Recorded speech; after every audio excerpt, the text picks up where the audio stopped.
Matthew 5. When Jesus saw the crowds, he went up on the mountain and sat down.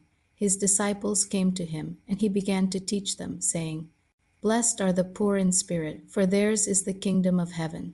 Blessed are those who mourn, for they will be comforted. Blessed are the meek, for they will inherit the earth. Blessed are those who hunger and thirst for righteousness, for they will be filled. Blessed are the merciful, for they will be shown mercy. Blessed are the pure in heart, for they will see God. Blessed are the peacemakers, for they will be called sons of God. Blessed are those who are persecuted because of righteousness, for theirs is the kingdom of heaven. Blessed are you when people insult you, persecute you, and falsely say all kinds of evil against you because of me. Rejoice and be glad, because great is your reward in heaven. For in the same way they persecuted the prophets before you. You are the salt of the earth. But if the salt loses its savor, how can it be made salty again? It is no longer good for anything, except to be thrown out and trampled by men. You are the light of the world. A city on a hill cannot be hidden. Neither do people light a lamp and put it under a basket. Instead, they set it on a stand, and it gives light to everyone in the house. In the same way, let your light shine before men, that they may see your good deeds and glorify your Father in heaven. Do not think that I have come to abolish the law or the prophets. I have not come to abolish them, but to fulfill them. For I tell you truly, until heaven and earth pass away, not a single jot, not a stroke of a pen will disappear from the law until everything is accomplished. So then, whoever breaks one of the least of these commandments and teaches others to do likewise will be called least in the kingdom of heaven. But whoever practices and teaches them will be called great in the kingdom of heaven. For I tell you that unless your righteousness exceeds that of the scribes and Pharisees, you will never enter the kingdom of heaven.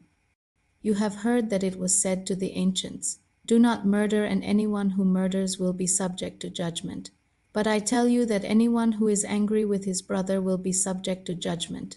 Again, anyone who says to his brother, Raca, will be subject to the Sanhedrin. But anyone who says, You fool, will be subject to the fire of hell. So if you are offering your gift at the altar and there remember that your brother has something against you, leave your gift there before the altar. First go and be reconciled to your brother. Then come and offer your gift. Reconcile quickly with your adversary while you are still on the way to court. Otherwise, he may hand you over to the judge, and the judge may hand you over to the officer, and you may be thrown into prison. Truly, I tell you, you will not get out until you have paid the last penny. You have heard that it was said, Do not commit adultery. But I tell you that anyone who looks at a woman to lust after her has already committed adultery with her in his heart. If your right eye causes you to sin, gouge it out and throw it away.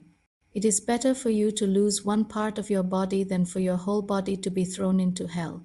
And if your right hand causes you to sin, cut it off and throw it away.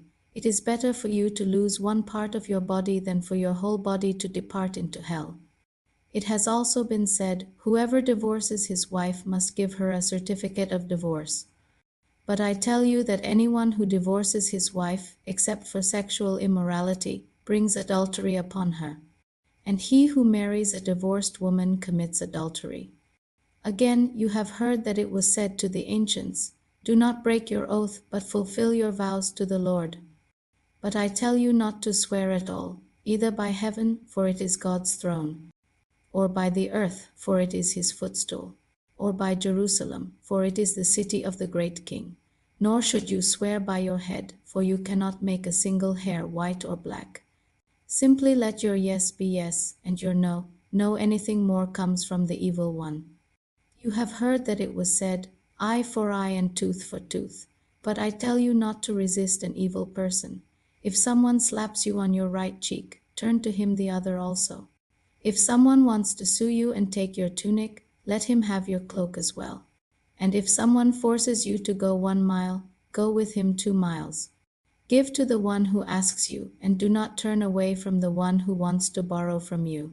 You have heard that it was said, Love your neighbor and hate your enemy. But I tell you, love your enemies and pray for those who persecute you, that you may be sons of your Father in heaven. He causes his sun to rise on the evil and the good, and sends rain on the righteous and the unrighteous. If you love those who love you, what reward will you get? Do not even tax collectors do the same? And if you greet only your brothers, what are you doing more than others? Do not even Gentiles do the same? Be perfect, therefore, as your heavenly Father is perfect.